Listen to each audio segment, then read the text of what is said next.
Green Man! Green Man! Green Man! Green Man! Green Man! Green Man! Green Man! Holy YouTube video, Green Man! Hey, I'm here again to count some more comics. So I've got the last box to go off of this shelf. There's all this tat in front of it. Old photographs. That's a very young me messing around with my mate Trev. That's a very young me with my mate Trev and my mate Mike. The first lineup of our band Suffering. That's me with my mum and her ex-boyfriend. Anyway, let's get this box out. Okay, so we've got another box to go through here. Yeah, Demon. Now, I did think I had this run of Demon, this little 4-part, but I wasn't 100% sure. I was thinking of ordering it actually, so I'm glad I waited, because I had a feeling I might have it. So I think I'm going to have to pick up the whole of the first volume of Demon.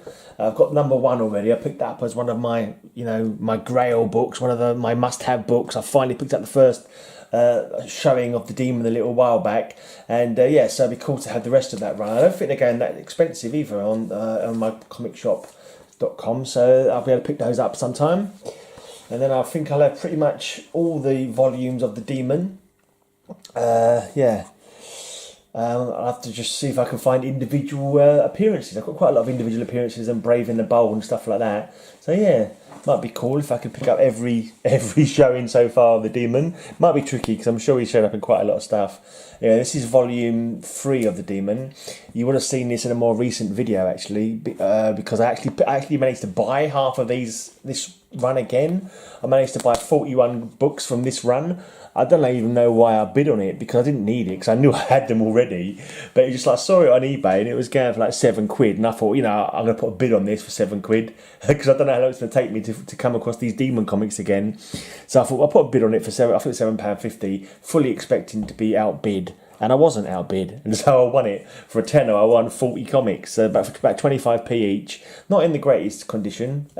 Mostly of them pretty good though, but one or two of them, one of them had a cover loose.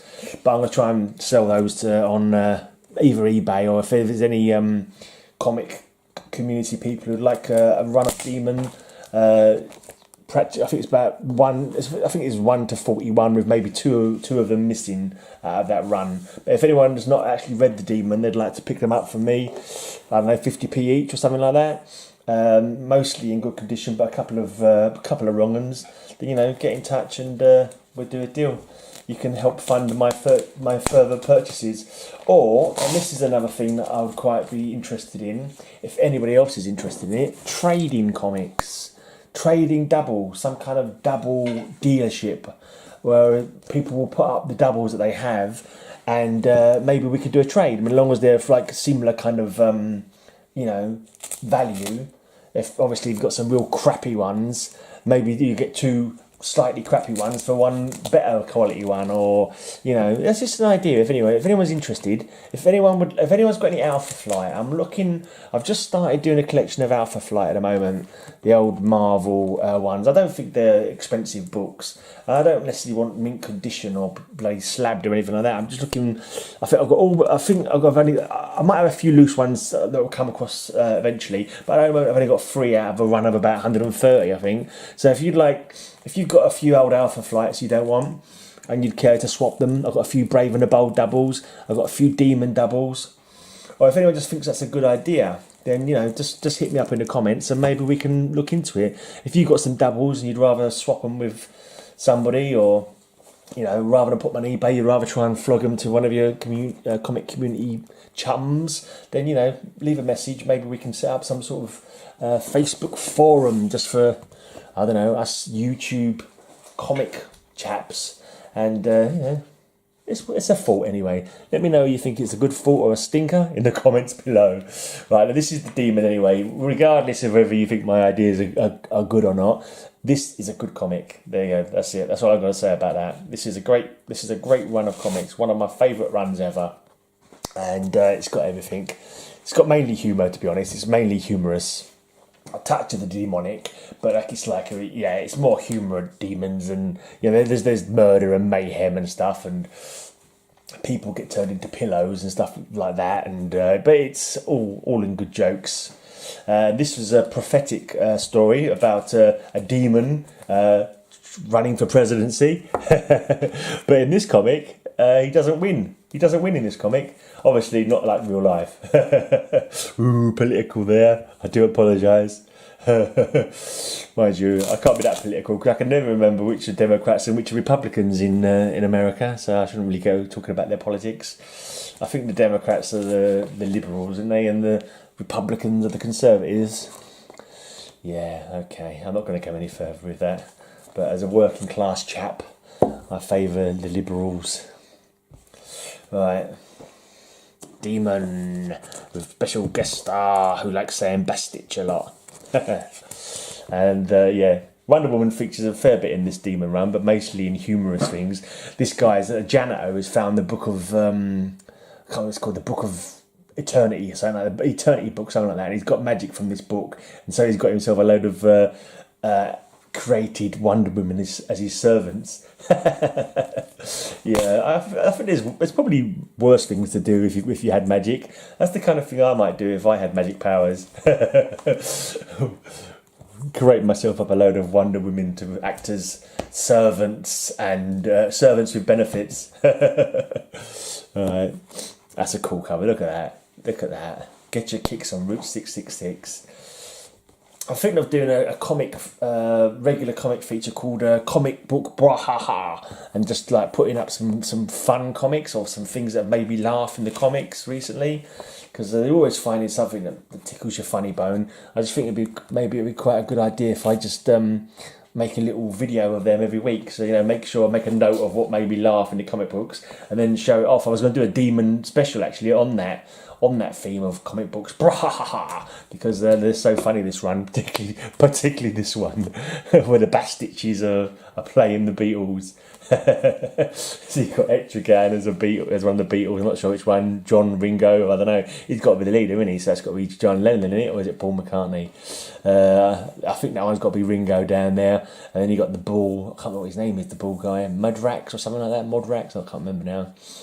But yeah. The Bastiches of the Beatles, and then we've got Old Red Eyes is back. He's doing his best Frank Sinatra routine there. That was a good humorous run, half run of that Demon Volume 3, and then it's a change of creative team.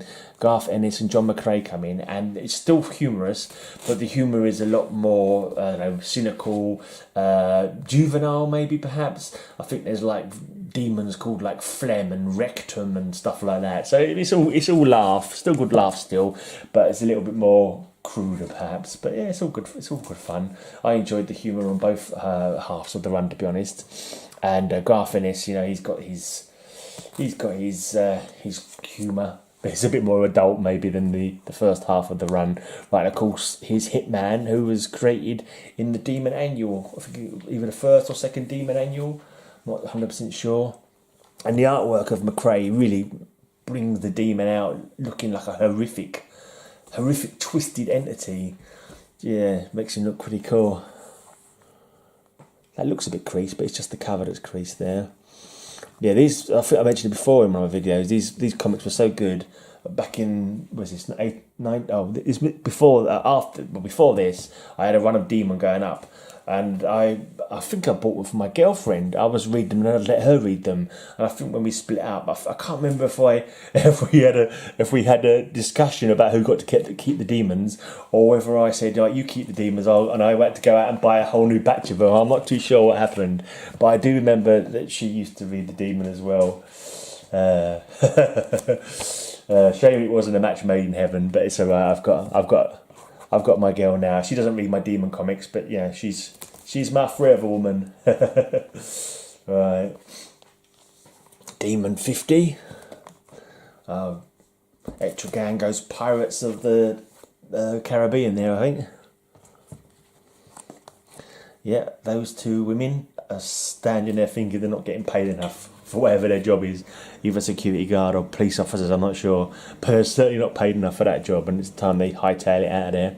Right, Demon 0. Can't remember how long this run for now. I think it was 65, maybe 66. I don't think it was ever resolved whatever happened to Harry Matthews, because he was turned into a pillow. And then I think after this, I think John Byrne took over for a run. Demon Rides Out.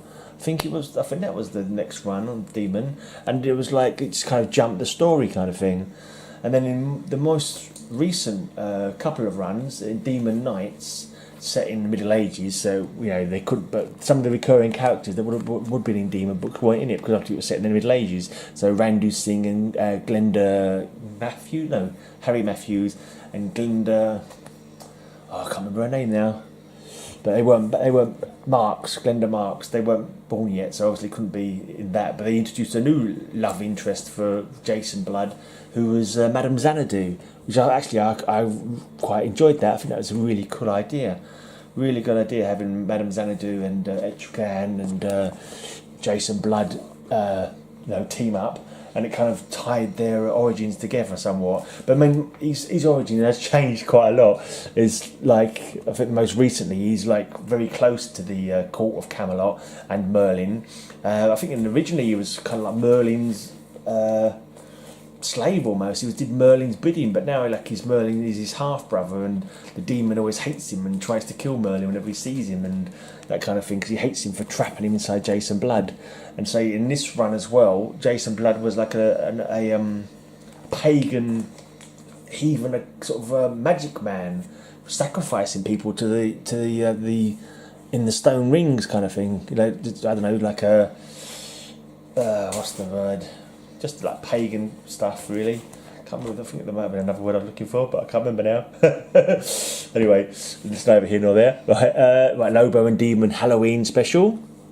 I can't remember what I was going to say, but yeah, it's changed a while. It's changed a few times over the years anyway. And the last one that I read, he was like learning. He was an acolyte of Merlin's rather than being his own man. Like in the other run previously, he was his own man, like a leader of not a cult, but like as an alternative, like druidic religion kind of thing, worshipping the earth and that.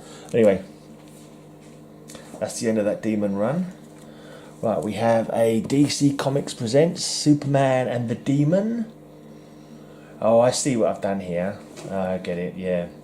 Yeah, more Demon. This one I've already got, because when I went for my Brave and the Bold the other day, I've already got this Batman and the Demon. Maybe I'll keep hold of this one. Maybe, because it's pretty bad nick anyway, so I don't think anyone's going to, even for 50p. So I think what I'll do, I'll keep this in my Demon pile, why not? I've been through, I think, my DC Comics presents in another book. But yeah, because they've got Demon in it, I'll keep this with these other Demons, why not? This was the one I was talking about, but it wasn't Byrne. I think Byrne must have come after Driven Out, but I'm pretty sure he did do a run on the Demon though. But it's not in this box by the looks of it. This is Driven Out. Yeah. I think this one came I think this is volume 4 of the Demon. Just the 6th part of this one. I think he was taking on the Chinese triads or something like that in this run. I think it might have gone away from the rhyming again, and I can't remember if Randu Singh and Harry Matthews and Glenda were in this one either. I'd have to reread this one actually. It was a totally different tone. It'd gone back to a more action, slightly horror kind of tone, more serious than the volume 3 with its comedic sort of half to it. But yeah, I'll have to read these again, because I'm sure the Demon's cool anyway. Whether he's being evil or whether he's being the good guy from hell, he's always fun to read. Right, now we have some Outsiders. Be interesting to see which Outsiders I've got. Right, annual Batman and the Outsiders is 1984. Batman and the Outsiders annual number 1. And Batman and the Outsiders annual number 2. Okay. Something's happened to Sapphire in that one. Sapphire Stagg, of course, Rex Mason's girlfriend. Don't think they're married. think they were maybe... Were they a fiance? I'm not too sure. Right, another annual, but this is again number one. Another number one annual, because this is just The Outsiders, not Batman and the Outsiders, just The Outsiders annual from 1986. Okay, a special of The Outsiders, number one from 1987. This is part one of two. It crosses over with Infinity Inc. So that's why these two are both in there together. I've got my Infinity Inc. in another box. I went through them in a very early video. Right, now I was hoping I'd have early Batman and the Outsiders, but I wasn't too sure, and it looks like the first one I have is number 6. So getting 1 to 5. Let's see how many of the others I've got before I will work out if it's worth getting 1 to 5 or not. I dare say number 1 may be going for a bit of money now. I'll have to look it up and find out, won't I? Okay, Jim Aparo, Mike W. Barr, Where Are the Children? 6, 7, 8, 9. Yeah, this is not a run that I got at the time of them coming out. This is one that I bought from the back issue box in my comic shop. 10, but back then they were 55p. It says watermarked, but I can't see nothing on that cover to worry about. And even the one here that's not watermarked was only 60p. Oh, I wish I bought more back then. Why didn't I buy more back then when I was working? I suppose I probably spent too much money as it was back then even. Oh yeah, this one's got some watermarking. Yeah, I can definitely see it on this one. But I don't care. I can read it. I can read it, you know.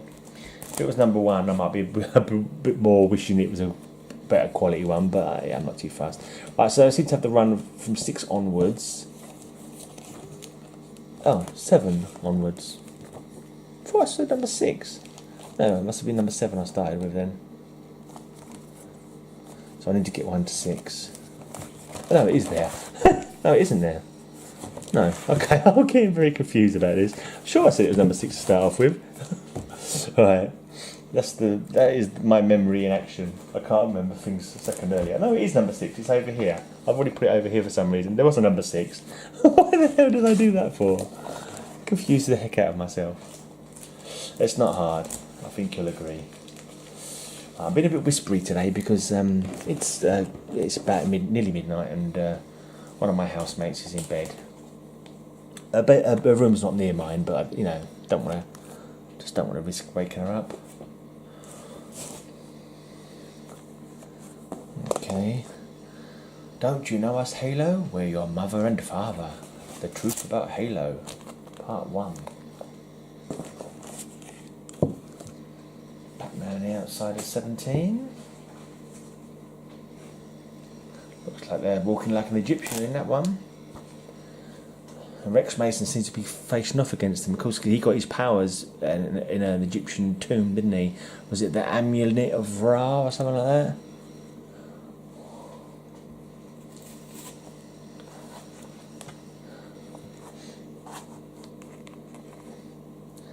£60p these ones. Oh dear. I bet these are at least £4 or £5 now. I don't know though, you never be too sure. Alright, we've got another little jump here. So we've got 20, 21, and then the next one we've got up to is 24. No cover on this one. I need to put some more plastics on some of these. 26. Caught in the Coils of Cobra. Classic lineup: Geoforce, Katana, Metamorpho, Black Lightning, Batman. Right. 27. Number 28 is missing. A bit of spine roll on 29 because it's not been in a case, probably. Right, and that seems to be. Yeah, it seems to be all of that run. Takes you up to. Oh, that's weird. It's just very confusing, some of these comics. This takes you up to January 1986. And then from November 1985, we have a book, Just the Outsiders. Again, by Mike W. Barr, Jim Aparo. Okay. Like a prestige format kind of thing. Pretty sure one of these, maybe this one, Is this the one with the nuclear family that apparently have been in the recent Teen Titans? Was it the Teen Titans over recently? The TV show? Poems of the Bad Samaritans. Is this where the 4th of July? I think they're called 4th of July, these guys. Kind of like government-controlled patriots, but kind of played more as villains than good guys, even though they were working for the government. It was like the shady arm of the government, I think, rather than the benevolent side. Number 5, A Christmas Carol.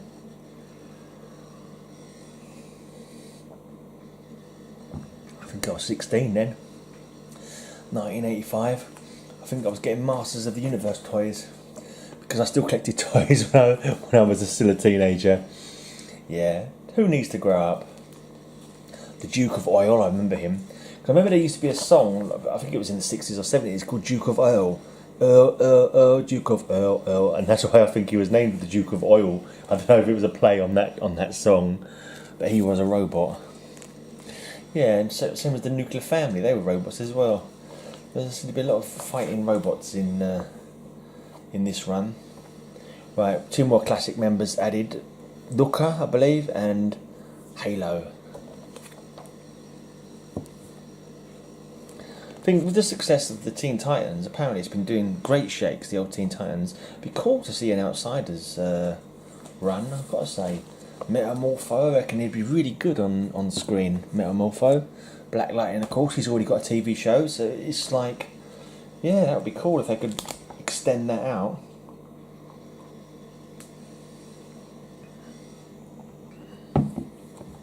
It's no more the Outsiders, it's just the people's heroes. I remember one of those called Pravda. I think he's called Pravda. He's called Bolshoi. He's called Molotov. I'm guessing Sickle. No, Hammer and Sickle. She must be Pravda. I think he's Bolshoi. And I think he's on a Molotov, but I could be wrong. And if I've remembered those 5 characters that I probably haven't seen since 1986, then, give me a thumbs up and a sub, because I deserve it for getting that possibly right. I'm not saying I did get it right, but, I've got a fair idea I might have got those right. Yeah. No good at remembering creators or years or people's birthdays or anything, but when it comes to remembering silly trivia from comic books from long ago, I don't do too badly. Right, Aparo still. His signature has changed. It used to be like a JP, didn't it? His signature was like a little JP sort of linked together, but no, it's Aparo signed. I haven't been checking the numbers. Have these been running? I think they've been running. 15. Yeah, I did like these paper stock. And I can't remember if they're called Baxter paper, these ones. But I always thought they looked really smart. Even now, even all these years later, they still look like a well-trimmed, well-maintained looking comic book somehow. The paper stock is, yeah, I don't know if it's just a lot more expensive than... I'm pretty sure they put their prices up. Let's have a look if I can see the prices of the ones before that. Batman and the Outsiders were going for 35p in the UK. Oh, there's no UK price on this one. Let's just go back to going for 75 cents. So this is going for $1.50, and this is within 2 years. So yeah, these ones were expensive. Double the price of the Batman and the Outsiders from just 2 years previous.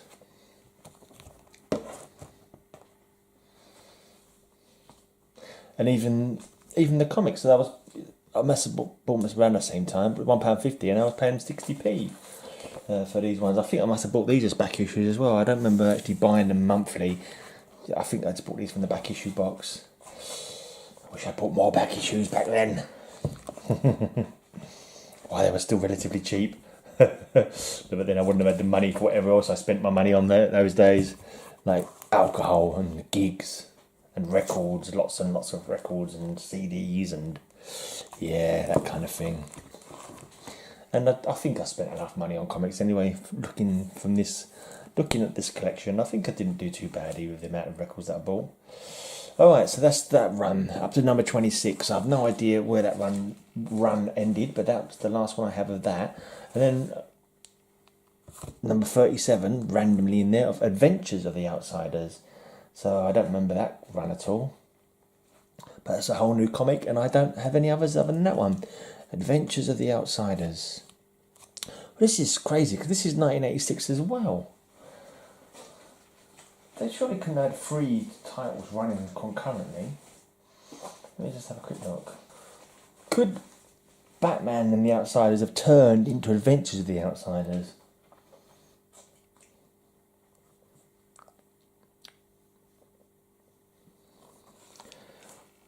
I think I'm going to put it with the Adventures, with the other ones, because I think it might have been a run-on. Looking at the numbers, it looks like it could have been a run-on. Right, okay, now we've got another Outsiders from 93. And this first issue has 2 covers. Let's just check if it's the same story in each or 2 different stories. Right, maybe this is featuring on the female members of the team. I think that's Lucas Steel, Halo, Katana. I'm not sure on these guys. Geoforce. I think this guy was called Faust. I think he was like the son or something of Felix Faust, the well-known villain. You see the 2 covers live side, but then they go side by side with the bubbles. This guy, it's a black bloke underneath that thing, but I can't remember what his powers were. But it was technical. It was like an Iron Man kind of figure. But yeah, I don't think he's moved on to any other books. And this guy at the back, I can't remember there being a bear guy. But yeah, it looks to be different comics inside anyway. Okay, so different stories for number 1. Let's just leave those there. Number 2. Meet Sanction and Die. Yeah, and then in this number 3, they were joined by the Eradicator. Well, it looks like first of all he came to fight, but I'm pretty sure he joined their ranks afterwards. That's not Tasmanian Devil, is it? That furry guy? Don't think it is.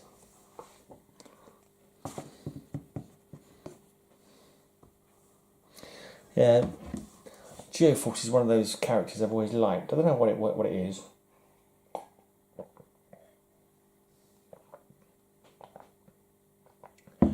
I just like his look, maybe his costume. I'm sure he had a more orangey coloured costume at certain points. I'm sure it was like more of an orange and green costume at one time, or like an orange and brown costume maybe. He was got yellow and green, but I could be remembering that wrong. Mike W. Barr is writing it again. He's done quite a lot of writing on the Outsiders. It's just one of those names. I know the name, Mike W. Barr, but if someone said to me, "Oh, what did he do in comics?" I would not been able to have named what comic he was in. I don't know what comic he wrote even. No. Like Looker, yeah, I think she becomes a vampire in this run. I don't think she was a vampire prior to this run. The Death of the Outsiders. 0. And then we have Death of a Samurai. They're doing an awful lot of dying, these Outsiders.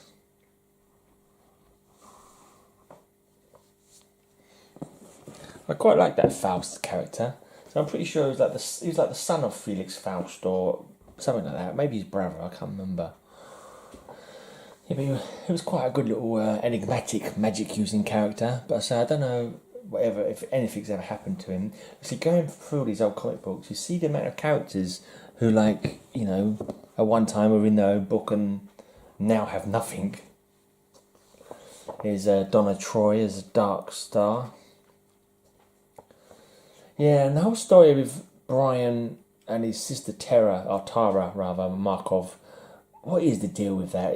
Is it, did Tara get cloned or reborn or what was the story? Because she died, didn't she? So I could never quite work out if it's really, or is it someone who thinks they're Tara and that kind of thing. Yeah, or looks like Tara. I can never recall. Oh, there's Felix Faust, and there he's got the other Faust, and the werewolf thing. Oh, I can't remember what that guy's name was. Can't remember what that big hairy guy's name was. Just flipping through these pages of this book to see if I can see. No, he's not popped out. Oh look, dishonour thy father, and that would probably make him Faust's son then.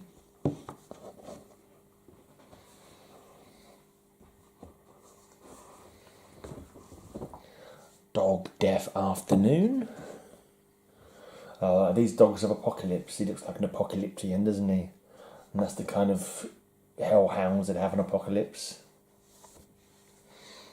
And then this next one, we've got some of the new gods coming in. And Dark Side there at the back. So, yeah. Number 23. Still didn't identify what this guy's name was. Or the bear guy. And this looks like the end of the run. The end of the Outsiders. Not looking good. Aparo art again. Aparo and Jansen. And there's Geoforce floating in the void of space. Not good. Okay, Marvel fans rejoice, for we're finally getting to some Captain America, some Marvel titles. Wow, I didn't know I had this one. 128. That's got to be pretty old then. That's got to be 70s. Because my birthday book I've been after for a long while is 117. 117, which is September 1969. And this is only 9 after that. So this has got to be 1970. Mission, Stamp Out Satan's Angels. I'm going to have to open this up and have a look inside it. Yeah, I was right. That is from 1970, that book. I have absolutely zero memory of it. Not a dicky bird's memory of it. August 1970. If only it was number 129, it would have been my first year birthday book. That's good. That's lovely yellows on it. The yellow is perfect, I think. It's a couple of spine blinking dings along here. But yeah, that's a nice looking book. It's got some creases on the page as well. But yeah, it's got no price in it. I don't remember buying that at all. Right, and then we shoot ahead to 282, which is, sometime later. 1983, is that? Okay, that's a little bit... That's quite early-ish. It's not too bad. So it must have been kept in around 83, then it was another jump. 282, then it jumped to 298. The Life and Times of the Red Skull. Oh yeah, I remember this one. Okay, Batrock, you can have one free shot at me. That is all I shall need, Capitan. Bet you Batrock still gets pizza on. Okay, Machete, you're on. Yeah. Spoiler alert, he does get beat. Alright, jumping forward again a little bit. 306. Let's have a quick look at the date. 1985.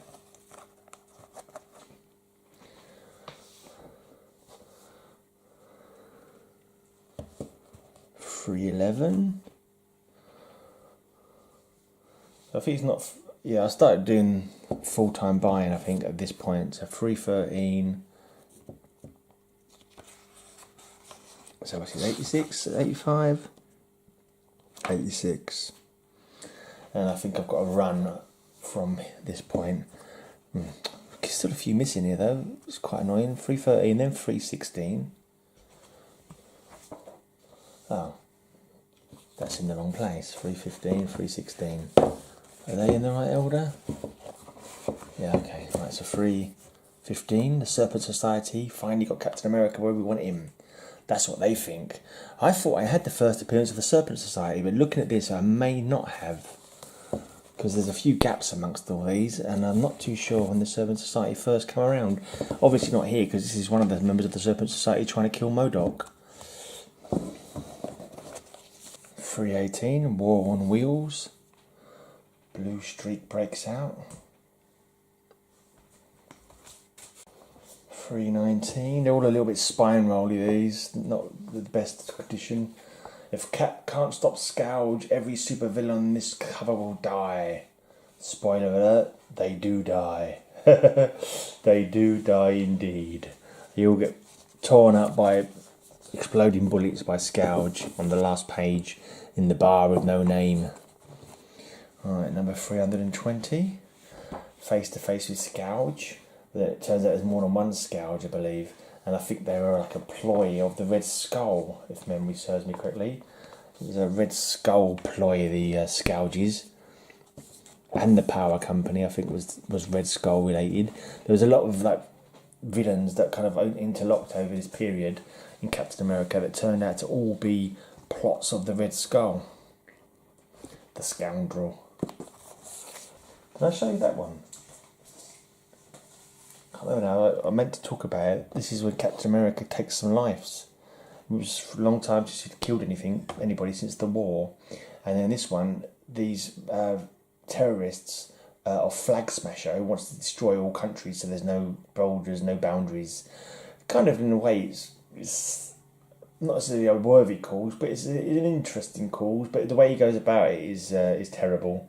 You should go if you want to do something like that. You should go about it through political change, not through kidnapping people and then killing them.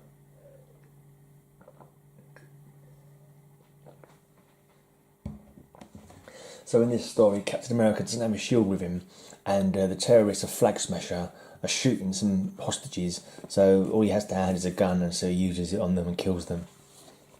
I think that was quite a big deal, really, because Captain America hadn't been a killer since wartime, when it's more acceptable. But he just if it had to be done to save lives, he wasn't going to shirk the duty. It's still in '86. Marvel's 25th anniversary year, and they had that month where all the covers were like splashes of the faces surrounded by the cast of characters from the mighty Marvel bullpen or whatever they called it. Facing off against Paste Pete and Whirlwind, or the Trapster as he changed his name to. Then we have Nomad. Of course, Nomad was Captain America's alter ego at one point. One of the alter egos he came up with when he was not allowed to be Captain America for a while.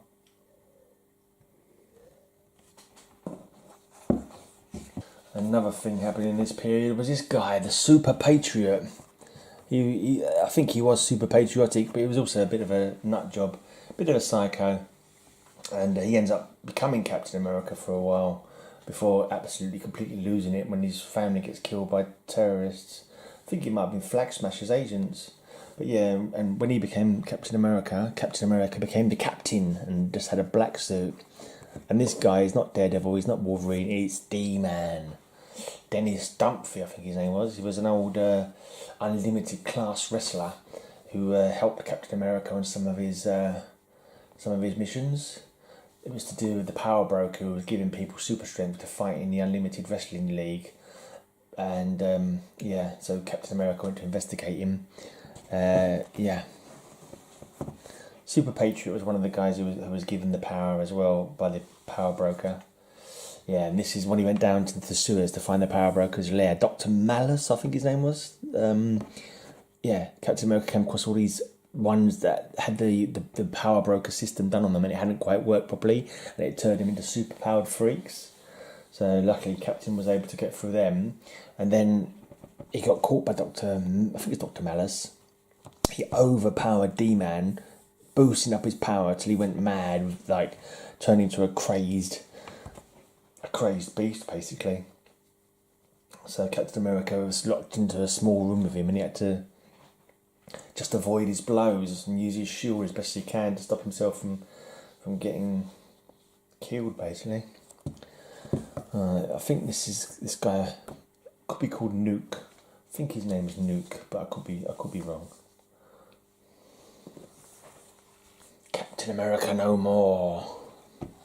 I was quite keen on Captain America at this time because I liked the stories. I liked the action scenes.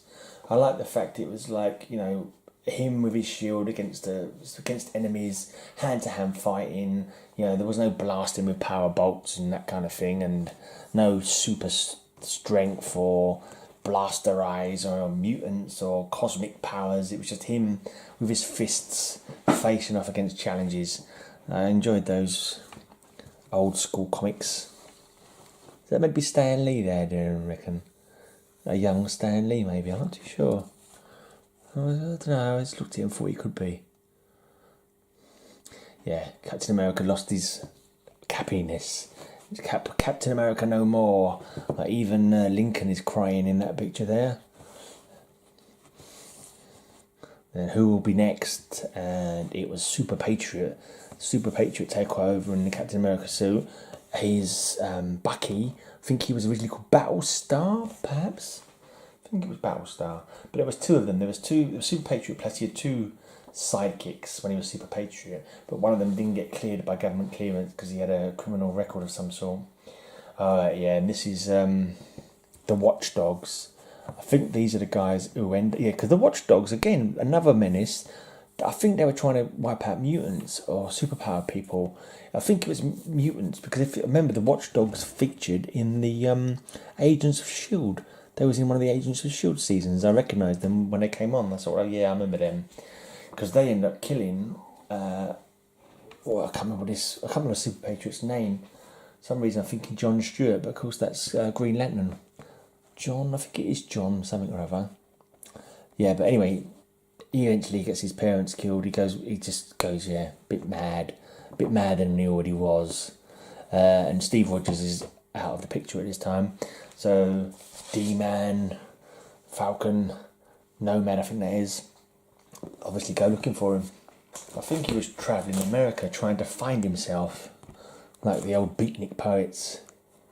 And eventually he comes back as the captain. There you go, with his mates, Falcon, D-Man, Nomad. It's like, yeah, all right, Steve, you're not fooling anybody, mate. You're not fooling anybody with this black Captain America costume. We know it's you. And calling yourself the captain. You're not fooling anybody. Alright, 388. Put it back over to Super Patriot Captain America and Battlestar Bucky. Here's a Fall of the Mutants tie-in. That's when the four horsemen, wasn't it? Pestilence, war, death, and famine. This is famine, I believe, because he's burning, destroying the crops, scorching the crops. This is a breakout. Is it called the Slab? The prison? 341 is missing. That's annoying. I've got no 341. That is annoying. Yeah, I think they broke out. I think it's Titania, is it? Mr. Hyde, Griffin, I think he could be. Is that Tremor or something like Tremor or Richter?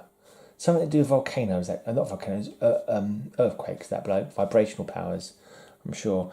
But yeah, and this is the one where D-Man, I think, is trying to capture Titania, and she's much stronger than him. He doesn't realise, he just picks him up and throws him off the side of a cliff, nearly kills him. And he kind of gets a little bit gun shy after that, and he gets a bit too scared to fight crime for a bit. I think later on he ends up getting stuck in suspended animation like Captain America before him did, getting frozen in ice. I can't remember if I've got that one or I've ever just read about it subsequently. Like these resistance, these are mutants resisting, I think, the registration. I think they're resisting the registration of mutant kind. They're also apparently, I believe, funded by the bloody Red Skull. He's funding the resistance, he's funding the who are mutants, he's funding the anti-mutants who are the Watchdogs, funding the power company who was giving people super strength. I don't think he was funding the Serpent Society. He may even have been funding Flag Smasher. The Captain versus the deadliest snake of all. Now, is that the president been turned into a snake there? Is that Ronald Reagan turned into a serpent man, by any chance? I get the feeling it might be. What year are we in now? 88 still. I think Reagan was still president in 88, wasn't he? And I believe this is the one where Captain America, or Flag Smasher, John Waters is his name maybe? I can't remember. Sure, I get a feeling it's a John anyway. But I think this is the one where his parents get killed. And he goes, yeah. He goes a little bit doolally. Starts going like maximum damage. Beats the crap out of his resistors. Even his partner is like, "What you done?" I think that's his partner there. And we've got the Freedom Force. That's right, the Brotherhood of Evil Mutants became Freedom Force for a bit. I get the feeling that Freedom Force were the Brotherhood of Evil Mutants. They'd signed up to the registration and were given amnesty in exchange for hunting down mutants, I believe. There you go, there's the Flag Smasher.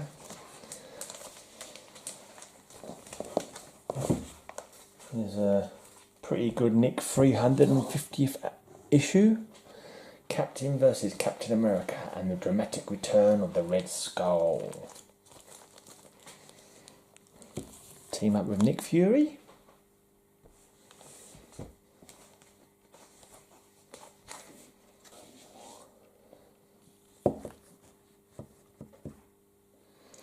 Good work, men. The Avengers have murdered the Soviet super soldiers. Oh no, say it isn't so. Yeah, Ursa Major. Oh, I can't remember his name. He's got a hammer and a sickle, but surely his name's not Hammer and Sickle because we had a hammer and a sickle. And I know that was the Outsiders, wasn't it? That was a different company. He might be called Hammer and Sickle. And I can't remember her name now. But these guys weren't the Avengers. These were other Russian supervillains. But I think they were even Russian heroes, but they've been ordered by their government to kill these people who wanted to defect. The Soviet super soldiers wanted to defect.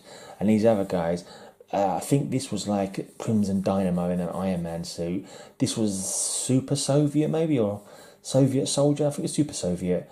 He looked, basically he was a Russian Captain America, but he was wearing his suit to fool these Soviet super soldiers so they could kill them. I'm not sure if they actually were killed. This guy is Perron. I know here we see them in their original disguises. Yeah, I'm not sure who they all are. Red Guardian. Maybe his name's Red Guardian, not Soviet super soldier. Possibly Red Guardian. This one is like a Vision kind of star android. This lady I think does mirages, but yeah, can't tell you any more than that. Right, 354. I'm back.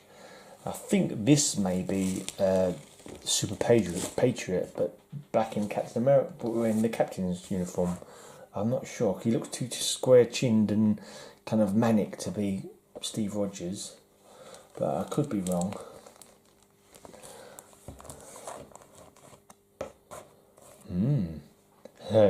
Can the living legend survive the most startling transformation of all? Muscles on fire, shrinking. I've become a teenager. That cover to me really harks back to like an old style kind of Marvel comic to me. Something about the layout of it and the art of it makes me think of an older era. 356, yeah, he's turned into a teenager in Mother Knight's Camp of Hate.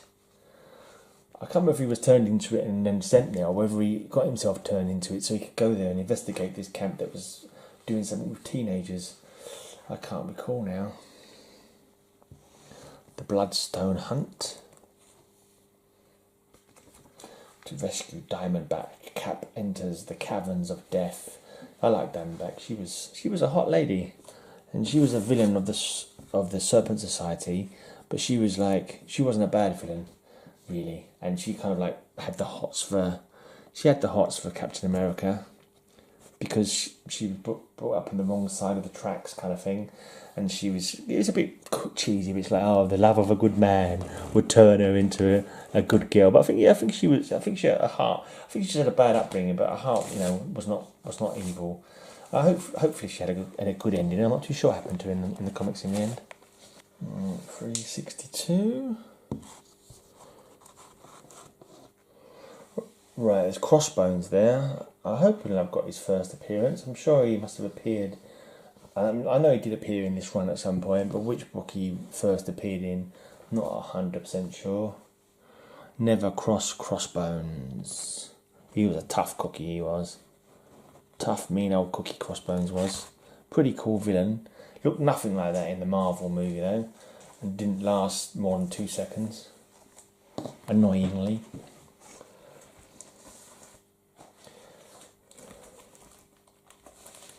He did the rather dumb thing of blowing himself up, I think.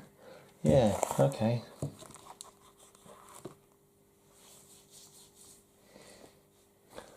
Acts of Vengeance. This is when, I think it was Loki in disguise, convinced like a cadre of supervillains, like the big boss supervillains, the Brainiacs, to get together and swap enemies, so that the heroes will be faced by different enemies that they were used to fighting.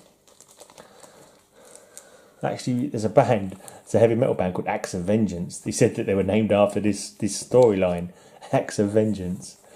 Yeah. Oh yeah, yeah. And two of the villains that were branched together in this plot to oust the heroes was Red Skull and Magneto. And Magneto was only there to get Red Skull. He had no intention of, he wasn't too bothered about sharing villains, swapping dance partners in the supervillain game. He was just interested in getting on his hands on that bastard Red Skull, that Nazi scum. So yeah. Anyway, long story short, it didn't work out for them, and the heroes all managed to survive. The Skeleton Crew. Yeah, they were right there. I think they were the right hand gang of Red Skull, Crossbones. She was in that one a minute ago. I can't remember her name. Was now Madam Midnight, was it, or something? No, I can't remember what her name was. We saw her a second ago, didn't we? Sister Sin, maybe. I can't remember what her name was. This is the voice, I believe. Can make people do things just by speaking to them. And Tall, Dark and Ugly at the back. I've no idea. Okay, and the Black Queen is a vampire, isn't she? She sucks the life out of people. Captain America, return to Skull House. It appears the Red Skull managed to escape from Magneto anyway. Yeah, looks like Cap and Diamondback are on the date, and the other Serpent Society members are showing up to show their disdain. Streets of Poison. I think that was a drug-related story. Black Widow in a classic Black Widow costume. And Bullseye returns. A classic picture of Bullseye there. Got the drop on old Captain America. Big time. About to deliver the killing blow. Cap goes wild. And Daredevil's not happy about it. I'm not surprised. You don't want a super soldier going wild at you. I wonder if he's got... I think he might have been drugged with this poison, whatever it is. Sent him a bit doolally. I can only guess that is the story behind that picture. I think that's Diamondback with a new costume. Not so good as their old costume. I prefer their old costume.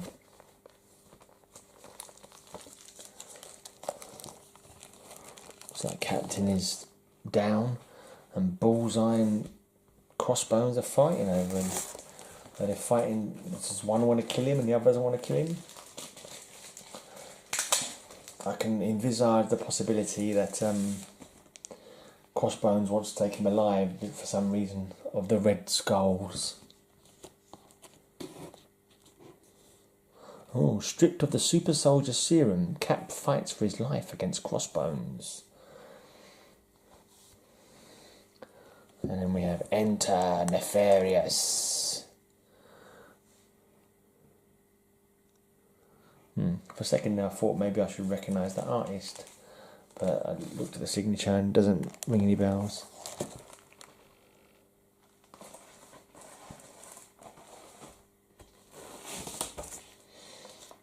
Oh, the verdict is his death. She's gone back to her old costume anyway. But it looks like the Serpent Society don't want her. Threatened to kill her, she must have escaped anyway.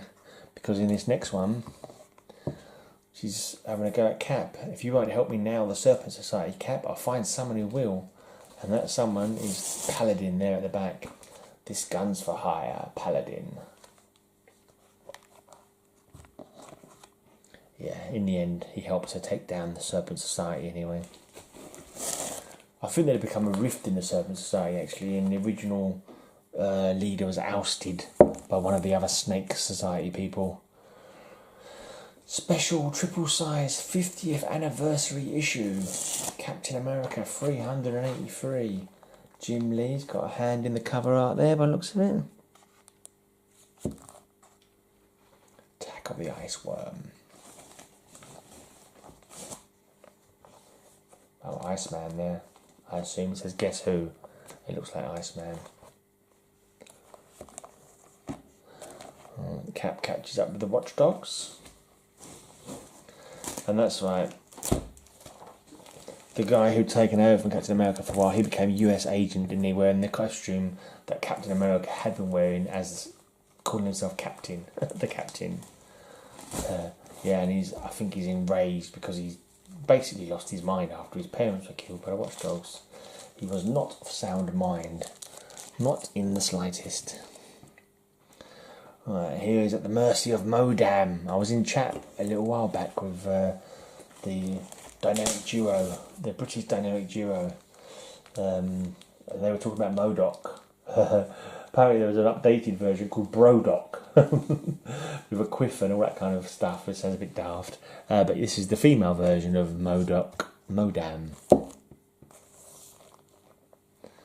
The Superior Stratagem. This is an interesting one. An interesting story. So it's a group of female villains, and it's kind of surprising I'm going to say these next words. I think their plot was to turn everybody in the world into women. I think, correct me if I'm wrong, I'm sure that was the plot. Easy, ladies, there's plenty of us to go around. Shut up, Paladin. Yes, they're surrounded by ladies, not in a good way.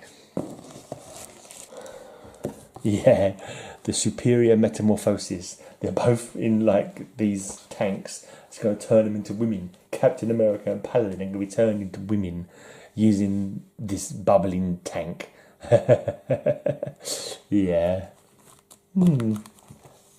It doesn't happen. It doesn't happen. Steve Rogers does not become a Susan Rogers. They escape. But that was a pretty quirky story. Almost as much as... what was the other quirky story we saw in this one? Oh, when he gets turned into a teenager, that's right. So he gets turned into a teenager, nearly gets turned into a woman, and in a couple of issues' time, I'm pretty sure he gets turned into a werewolf. It's the quite well-known werewolf story that a lot of people have noticed and made fun of on various videos I've seen. Okay, 396. Alone against the new Jack-O-Lantern. Captain America, as if Cap doesn't have his hands full already. Scourge lurks. The Scourge of the underworld. I'm not sure it's Scourge or Scourge. Same as I'm not sure if that's Wrath or Wrath. The Wrath of Warstar. The Scourge of Scourge.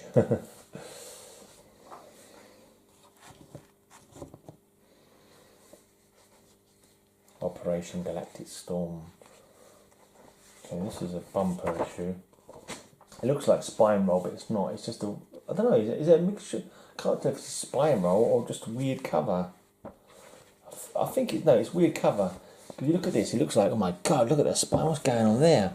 It's the 80-page 400th issue spectacular, but it's got a pull-out cover there at the front. That's pretty cool. Some quite good nick. I don't know if you can see that very well. I don't want to move the camera around. And in the back cover, upside down, because you've got another story, Captain America Lives Again. Oh, this is a recreation of the Avengers #4, which is kind of cool because one of my birthday books is another recreation of this Avengers #4. It was like from September 1969, one of my birthday books. It's an Avengers annual, number 1, number 3, number 4, something like that. And it's an early Avengers annual, and that shows a retelling of that story. Yeah. I think I'm being swindled. I'm being made to pay for the same book over and over again.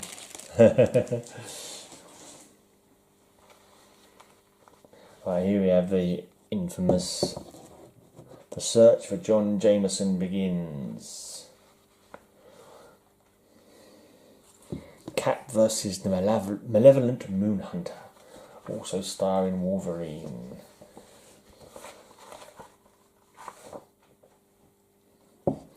It's Cap versus Wolverine, and Moon Hunter is waiting to bury the loser. And here we have Cap Wolf. Captain America looks like a wolf with lipstick on. Yes. Quite why Captain America would be wearing lipstick is anybody's guess. I don't think he's meant to be, but he's joined up with some more wolf-like characters here. And there's part 6. Who will be Lord of the Wolves? Cap Wolf versus Cable. Not quite sure why Cable's turned up to the party. And then the final fate of Cap Wolf. I'm not sure who he's supposed to be fighting there. Is that meant to be US agent as he views him? Or is that... yeah, I don't know. Showdown with the Skeleton Crew.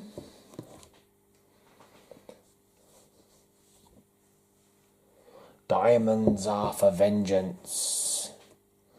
Yeah, that's Diamond back in yet another costume. Getting her own back against Crossbones, who's been ungentlemanly. Let's say that. 411.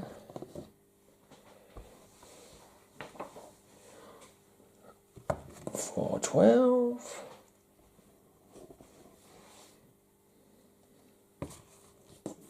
For 13. Modam means murder. Action in the Savage Land.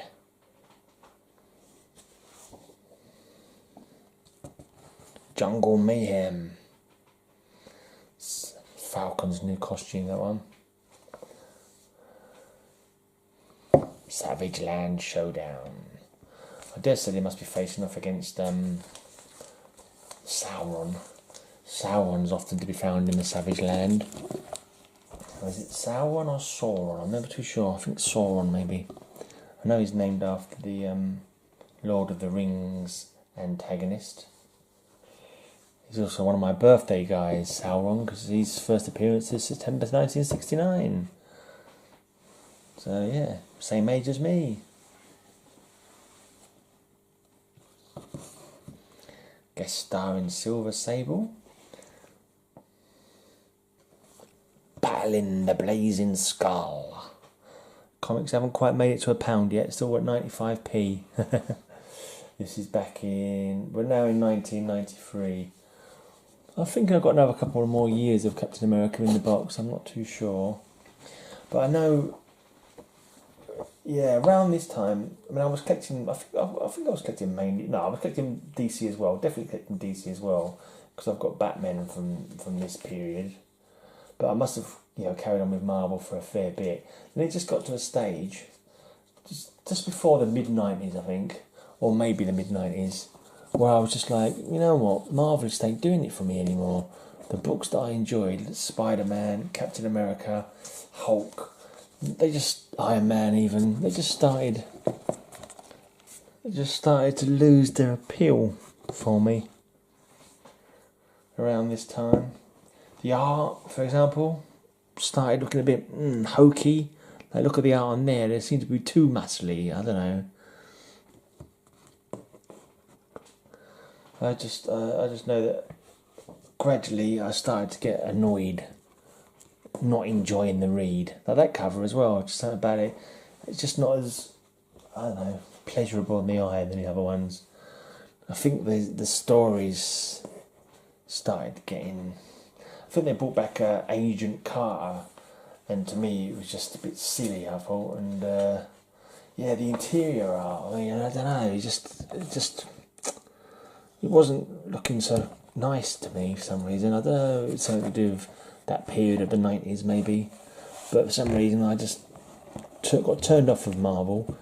I went to become a full-on DC dude I became. Oh, here we go, look at this. Just don't know what it is. It's a different style of art. And it just didn't appeal to me so much. I think first off it looks alright, but I don't know what it was.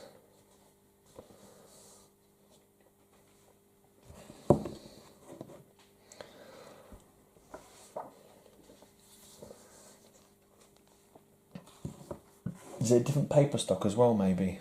I don't know. But we've got a handful of Captain Americas here. And then that's when I stopped. I don't think I stopped one character at a time. I think I just wholesale went, that's it. No more Marvels. Sign me up for some more DCs. And I think that's what happened.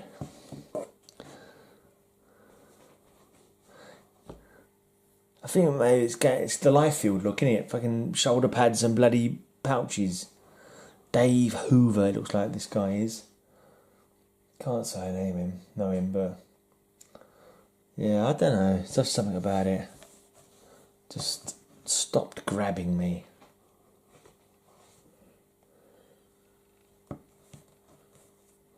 Definitely a different look to the comic. There's a definite different look to it. You know? It's only small things, but yeah, it's just an example one. This is the best one to show. But you didn't have that box there anymore. Just a different layout, but I don't know why. I don't know if it was that triggered something with me, but to me, just the stories weren't as interesting. You know, a bit too far fetched. Maybe they were being a little bit convoluted. I mean, I think there was some kind of alternate Earth thing going on or something like that. And Captain America, they started up an alternate history or something. And Sharon Carter, is it? No, it wasn't Linda Carter. That's a Wonder Woman. I think it was Sharon Carter. I can't remember now. I said her name the other day, didn't I? And when I said it before, I was convinced that was right, but now I'm saying it again. I can't remember if I've said a different name or if I just think I was wrong the first time. Well, I don't know. But you know, Agent of S.H.I.E.L.D. that she was. We had 2 series of her own programme, which was really good, but then got cancelled. I can't remember what her name is now. Sharon Carter, is it Sharon? Oh, it doesn't matter. Anyway, she came back, even though she was supposed to be dead. And I don't know, it just all went. Oh, Cap has learned he has 24 hours left to live. Okay. Then it became Steve Rogers, Captain America. It just all starts looking different. I don't know, there is something about that look. It just doesn't appeal to me as much as the old ones do. I remember it was that, plus the interior art, plus the stories. Yeah, it just doesn't look as nice to me. I don't know why. But anyway, I've still got a few more to go. I thought that was the last one for a second. I've still got another handful to go, so I stuck it out for a while anyway. See, you noticed I've not said anything about the storyline in any of these books that I pulled out here, other than the thing I said. I think it was that Sharon Carter comes back. If her name is Sharon now, I can't remember. But the other earlier ones, they were all like stories I can remember. Maybe the fact that there's something on the cover that reminds you of what's actually going to happen inside the book. And these ones are just standard action poses against, Oh, don't do that, comics. It all just fell over. Yeah.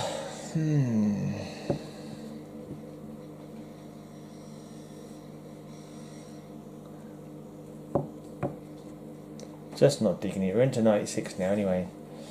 Coming up to 97. I think.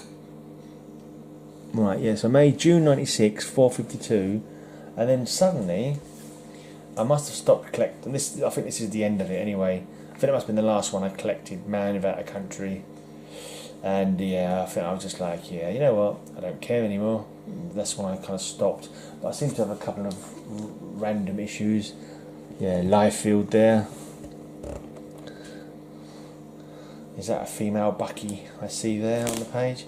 It looks like they've restarted the numbers. It's March 97 and now we're on Captain America number 5. And then we got another title, Captain America Sentinel of Liberty. And I just look at those comics and I'm just like, you know what, I don't think I'd bother. I wouldn't pick that up in the shop. That's just me being fuddy-duddy or something, I don't know. Alright, then we have a Good Man Running. 1 of 3. Good Men Running.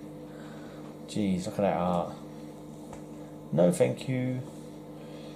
I don't even remember these. I think these must have been given to me like by somebody a while afterwards, because I certainly don't remember buying them myself.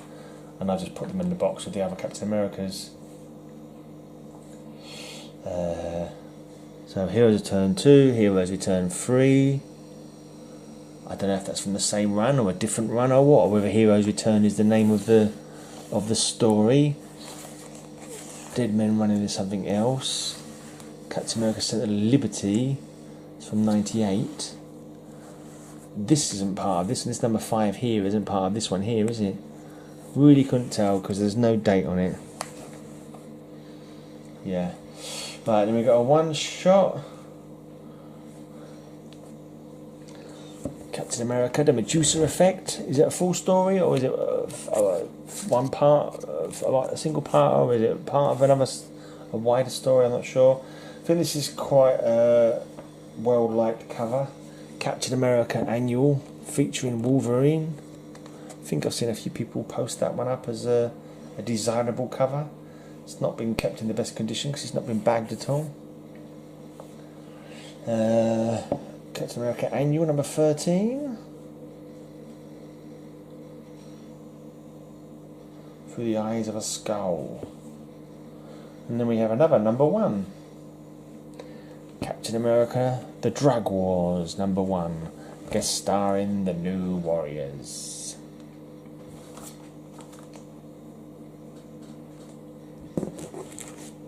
Right, I've opened up the first page. It's John Walker, this guy's name. US agent was John Walker, and he had a 4-part limited series from 1993.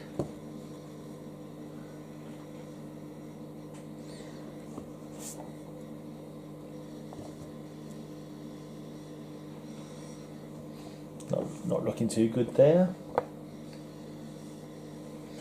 And there's the stunning conclusion to his first series. Now we have some Fantastic Four from 1980, that one. Fantastic Four, Showdown with the Salem 7. Right, jump forward a little bit. 1982. Man and Superman. Fantastic Four clashing with Gladiator, I believe that guy's called. And then in another 20 issues time from there, we asked the question, who is Terminus? She-Hulk's in the team at this point, rather than the Mighty Thing or Fabulous Thing, whatever he's called again. don't think he's got a descriptive, has he? He's just called the Thing. I don't think he's ever had it. Oh, Blue Eyes, or your blue-eyed, never loving blue-eyed Thing, I think is sometimes he's called. Right, it's clobbering time. He came back in that issue by the looks of it. Ouch. She-Hulk is down in the dirt by the looks like, getting her face kicked. That's not her finest day, that's for sure. Jump forward again from 284 to 304. The Fantastic Four battle Quicksilver to save Alicia. What's he trying to do to Alicia, the scoundrel? Right, Thing versus Torch. I think, wasn't she Thing's long-time girlfriend? And then Johnny Storm, who could have practically any woman in the world, because he's a handsome, superhero, ended up marrying Alicia and basically breaking Benjamin Grimm's heart. I think that's what happened. The bastard. I'm not surprised Thing must have punched his face in. But around about this time, Thing gets another girlfriend. I think her name was, I think it could be Sharon again. Sharon Ventura, perhaps? I think she was his friend. She's coming up soon anyway. Mind you, maybe it wasn't Alicia that he was married to, because he was married to Crystal for a while, wasn't he? Fantastic. Miss Marvel. Right, Miss Marvel. But this isn't. I think this Miss Marvel is a different Miss Marvel, not the Miss Marvel, not Carol Danvers, But this, I think her name was Sharon Ventura, and she'd been one of those unlimited class wrestlers along with the Thing for a while. Yeah, and Crystal here is part of the team at this point, so the Invisible Woman must be somewhere else. Like even Mr. Fantastic's not in the team there. So there's Miss Marvel, the Thing, Human Torch, and Crystal making up the Fantastic Four at this point. Anyway, so this Miss Marvel, Sharon Ventura, or whatever, something happens. Oh, Mr. Fantastic's back. Something happens to the Thing and Miss Marvel, and they get like a power boost somehow. I don't know. They was coated in what is it? Cosmic radiation that changed them in the first place, and Thing gets bombarded with more cosmic radiation or something, and it creates an even tougher, rockier form. You can see he's all pointy. Looks pretty badass, to be honest. He looked pretty good as a thing made out of rocks in the first place, but to be like spiky rocks is like, yeah, that's even more badass. Yeah, you know, you wouldn't want to kiss him, but you know, or hug him, but you know, equally you wouldn't want to fight him either. But at the same time that happened to him, Miss Marvel also got affected by, I think it was cosmic rays, and she became like She-Thing. She-Thing? Her Thing? Thingette? I think she, yeah, and she didn't like it, obviously. You know, Ben Grimm was so traumatised about it, you know, turned into an ugly thing of rock that no woman could love. She becomes like, I want to die. I've been turned into an ugly rock creature. But, you know, Benjamin Grimm's thinking, hey, rock guy, rock woman, hey, do the math. 1 and 1 makes 2, baby. Maybe we can have a few pebbles. The little pebble babies of our own. But yeah, I don't think they went into the physiology of it somehow. They don't tend to do these. They don't go too in depth on the physiology of things. Physiology? Physiognomy? I don't know the word is. Over sticky sellotape alert. A couple of these bags need throwing. Bite the bullet and throw some of these bags out and give them new bags. Right, 313. Seem to have missed one. We go straight to 315. Master Pandemonium.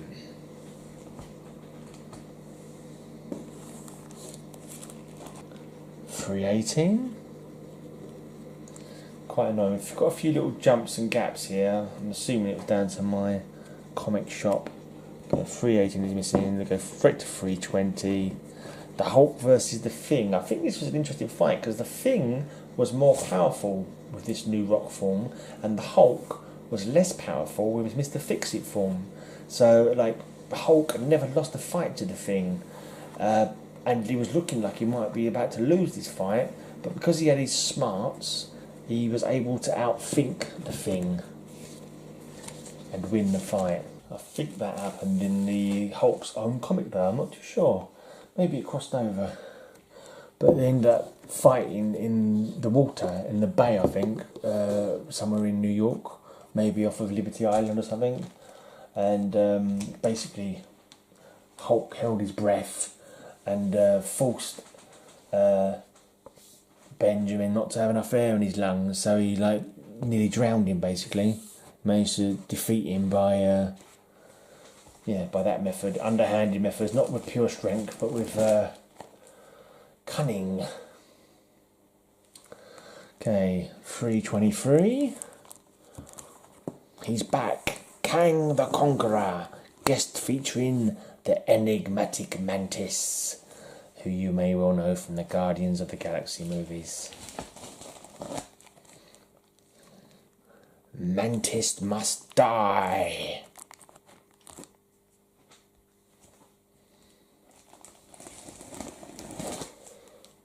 .325, enter the Silver Surfer, trapped 1,000,000 miles from Earth. The new evil FF, the Frightful Four. They're back, Mr. Fantastic and the Invisible Woman.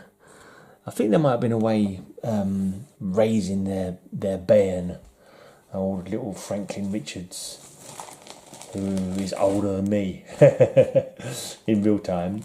I think he was born in 1968 in Comic Time, I believe. I looked it up the other day in one of my blogs because when I got one of my, I think the Fantastic Four, my Fantastic Four birthday book, so for September 1969. I can't remember what number it was because Fantastic Four's been going for a heck of a long time. But in it, they'd only just had Franklin and he wasn't even named yet. He was just like the baby. The baby was being babysat by Alicia while they were taking on the Mole Man.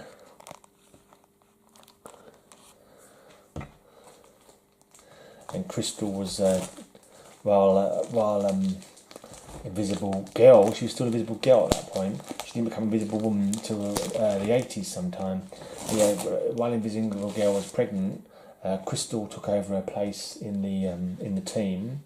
But one thing I wasn't able to find while looking it up, I don't know if anybody knows this, maybe one of them, maybe the Go-To Geeks or the Meta-Rog, how long was she pregnant for? Because you know, it takes forever to for characters to grow up or get any older in these comics. I want to know how long she was pregnant with Franklin Richards for. I doubt very much it would have been 9 months of comic books. I'm sure they must have dragged it out for a couple of years at least, but I'd be interested to find it out if anybody knows the answer. Alright, we've got the Axe of Vengeance. It's got a little bit creased at the top there, that one, unfortunately.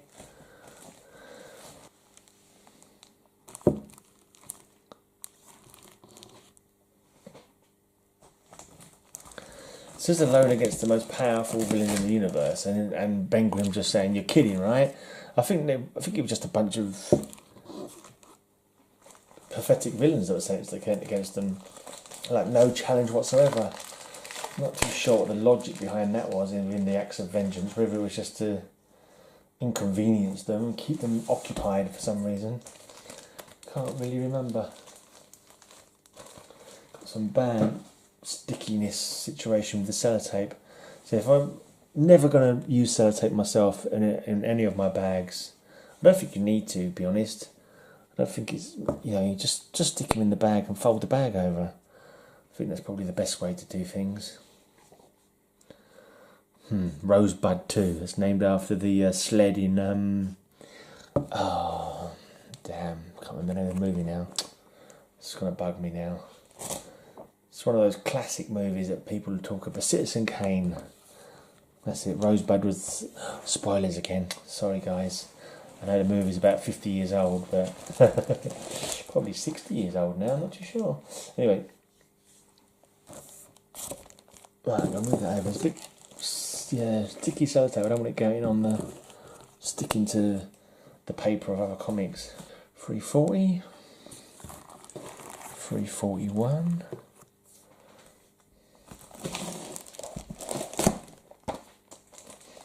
It's got a bit creased at the top where it was kind of stuffed in the box, not very well. 342.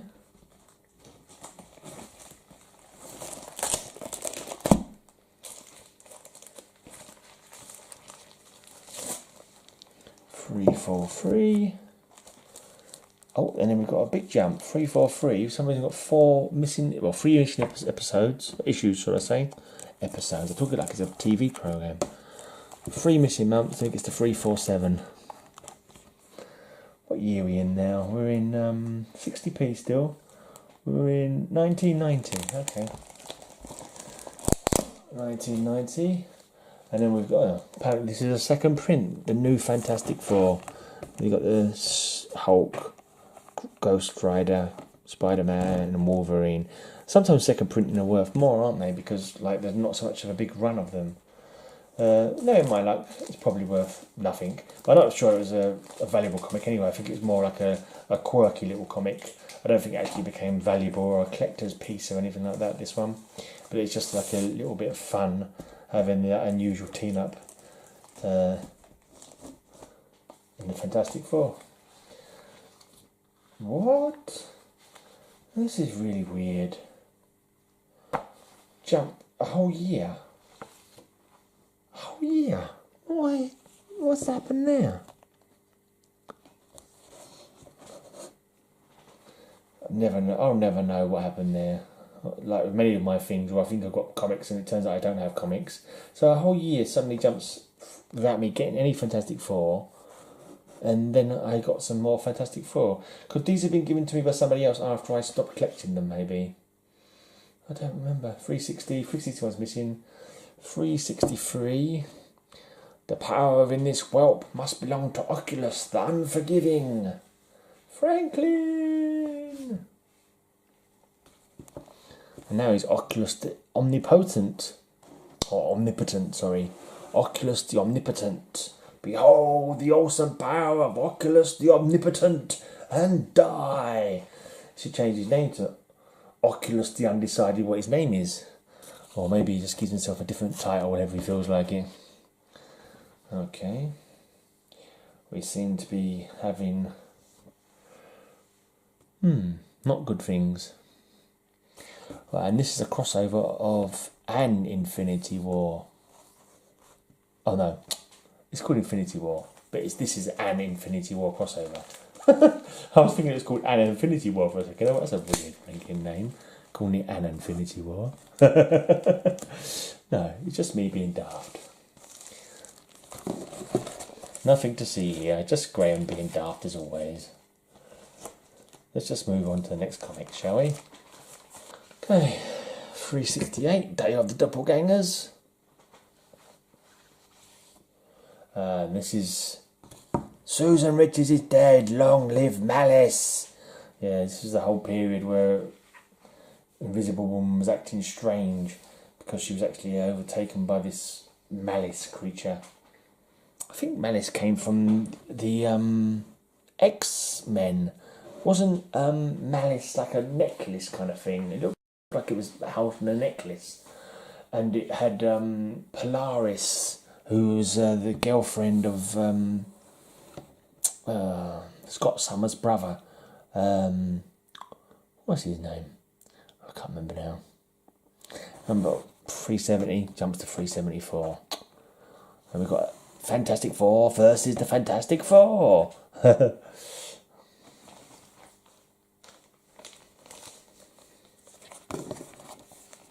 Right, that's all the Fantastic Four, apart from this double-sized annual, the 19th annual, guest star in the Avengers, number 19.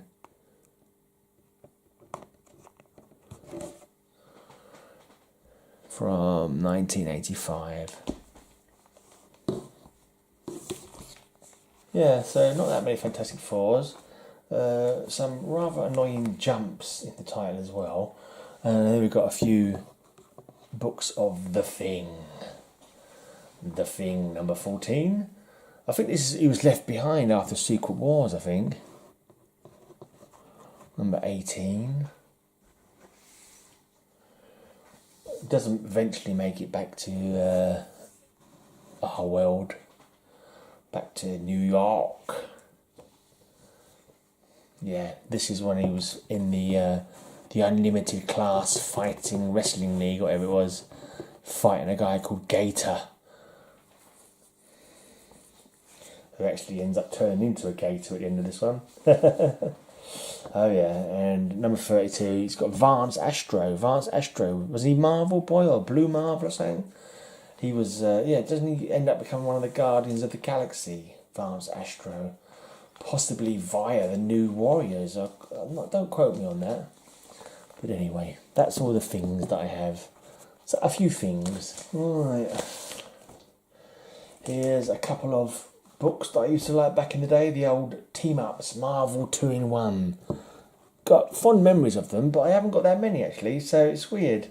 I thought I would have had more, because when I see people do it, I think I saw Go To Geeks doing a run of it, and I'm like, oh yeah, let me look at this and see which one of these I remember, thinking to myself that quite a few of them, you know what I mean? Because like it's something that you remember fondly. I just assumed that I had more, that I'd read more and collected more than I actually had.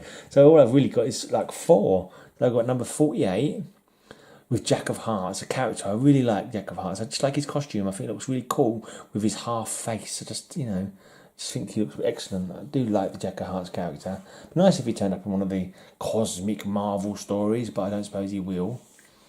Then we got the one with the Sandman, which I remember well. Sandman's kind of falling to pieces. He's down on his luck. He's having a hard time, and he says, "All right, I don't want to fight you. I don't want to fight you, Thing. Just let me have this beer, and I'll come with you quietly." He tells him his woes, and then at the end, Thing just goes, and he says, he doesn't want to fight. He doesn't want to be a criminal anymore. He's had enough of that life. He wish he'd never done it. He was stupid and young, and as everyone does when they're youthful to make mistakes. And like Ben just takes pity on him, and just walks out and leaves him there. Says, "Yeah, be good." Like, leaves him, and I think it works because after that, Sandman fights for the side of right most of the time. And then I remembered when I go to gigs, I think we're going for it, that I had something to do with video games in my Marvel 2-in-1, and it seems like both of the two of them, this must have been the big thing at the time, video games. Yeah, because you've got number 94 and number 98 are both video game related covers. I think there's only maybe there's only 100 of these. This one I'm pretty sure I remember buying at the time. I remember, cause I like Power Man as well. I thought Power Man was quite cool. From what year was this? 1982. I'm pretty sure I bought this one as a kid. It certainly has the look of one that's been well read many times. Back in the days when I had a handful of comics, and I probably read them through quite often. Right, the very last. What's the word? Quintology? Quintet? Very last quintet of books. Whatever the word means for. It's Mephisto. Mephisto is basically trying to trade up souls. So somehow he convinced the Fantastic Four that he owned the soul of Invisible Woman. And then he's like willing to trade up somehow for a mutant's soul. So he ends up getting the soul of Marvel girl, Miss Marvel, Jean Grey, whatever her name is, Phoenix. Yeah, but he's basically playing a con on them. And then I'm not sure what the up deal was here. Maybe it was Rogue. Maybe Rogue had somebody else's. Maybe it was Rogue, and she's also got maybe Carol Danvers' soul inside her or something like that. So the idea is that by getting her, that was somehow a trade up. But the ultimate prize was what he's actually after, was the soul of a god. So somehow he managed to trade up or bargain up or fight his way up to, to own the soul of Thor, Odin's son. But he was made to relinquish it because I think Hela might have come in and said, "No, he belongs to me. He's a Norse god. When he dies, his soul will come to my realm." But at the end of it, Mephisto's laughing because he's got plots within plots, and he knew that he wasn't going to be able to keep the soul of Thor, but somehow it's sown discord, and he knows that in the future, I think the idea is that he's planted seeds in the minds of all these teams, and somehow it's going to bear fruit for him sometime in the future. But anyway, this is a little 4-parter from 1987. These were only 40p at that time, 40p a comic. They're 10 times that now, aren't they? £3, £4. Shocking. Anyway, that's it. Another thing that's shocking is the heights. If anyone noticed this before, it's only one going through. Well, you can't see that, but they're all on the ground, yeah? On the ground, on the table. And if you pan up, look at the difference in height. That second one there is like a good quarter of an inch taller than the other ones. Very peculiar. Anyway, that's me. That's my video. It's been too long, as they normally are with me. And thanks for watching if you have watched. And don't forget to sub my channel if you enjoy it. Come back on Friday. If I'm still doing my birthday books by then, I can go through some birthday books. If not, maybe I'll move on to some other kind of videos. I'm not sure. But also, sub up. Let's say, who can we get you to sub up today? Why not the Go-To Geek, because they're blinking cool, and why not add up Night Tiger, because his channel's cool as well. So yeah, if you're not already friends with those, go add them. Bye.